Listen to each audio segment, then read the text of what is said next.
Are you staring at a pile of ham leftovers and wondering what to do with them before everyone gets tired of eating ham again? Let me show you how to turn those leftovers into a completely new dish that feels comforting, stretches your ingredients, and freezes beautifully for a busy night later. Hi, friend, come on in. This is one of my favorite ways to reduce food waste and pay it forward to myself with a ready to bake meal tucked away in the freezer. A large ham is delicious, but it always seems to generate far more leftovers than we can eat in a few days. Instead of working through the same plate of ham slices, I like to turn what is left into casseroles. We enjoy one for dinner and the rest go into the freezer for the future. This potato and ham casserole has a creamy cheese base, plenty of vegetables, and an optional crunchy topping. It is hearty, budget-friendly, and flexible with whatever you have on hand. I want to start with about 6 medium potatoes.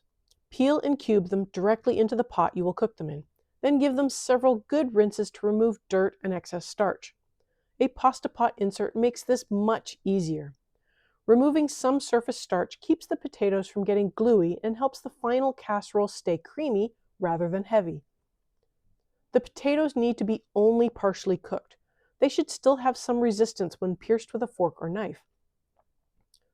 Firm is better than soft here because they will continue cooking in the oven.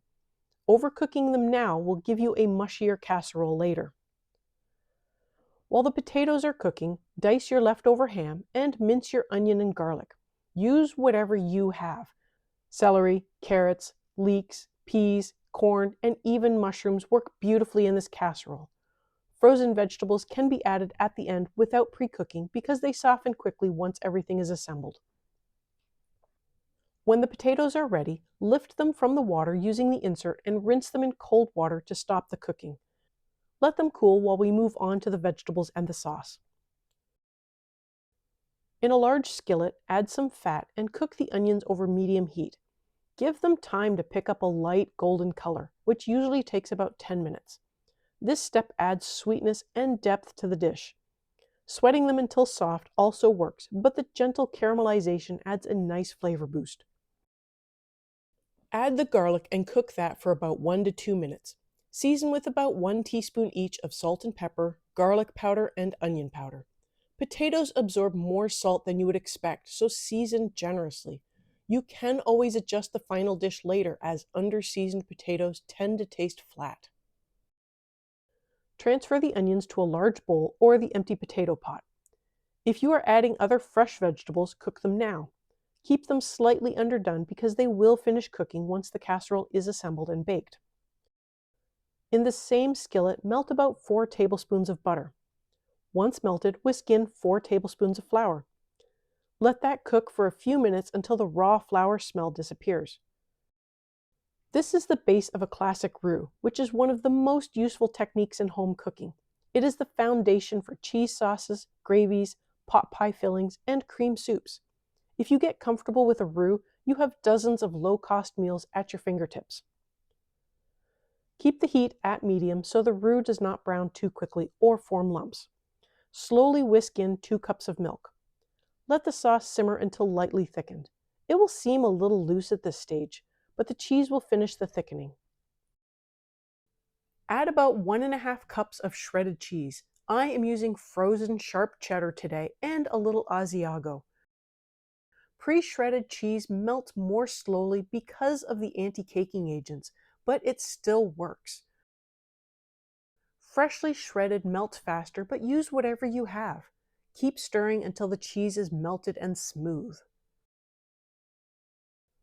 To assemble the casserole, combine the cooked vegetables, diced ham, any peas or corn you are using, and the cubed potatoes in a large bowl or the potato pot.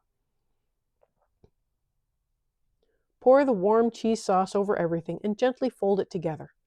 The potatoes are still a bit firm, so be gentle to keep them from breaking apart. At this point, you can taste a small spoonful and adjust the seasoning. I like to divide this into 2 casseroles, one for dinner and one for the freezer.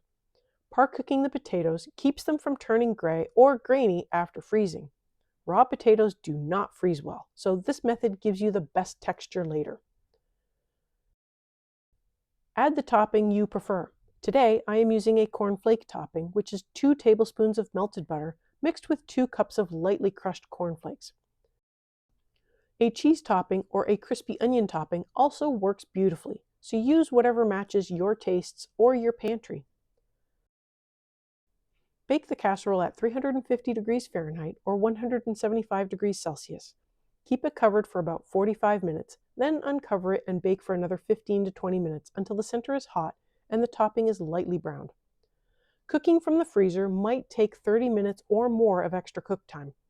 A knife inserted in the center should come out hot before uncovering to brown. Let it cool for a few minutes before serving so the sauce can set up a little. This dish is such a good example of stretching leftovers into something that feels new again. A small amount of ham becomes a hearty, filling casserole, and the extra portions in the freezer become a lifesaver on a busy day. The same roux-based sauce can be used for chicken pot pie or any cream-style soup, so once you master it, you have endless ways to turn leftovers into comfort food. For more money-saving meal ideas, check out the playlist on the screen.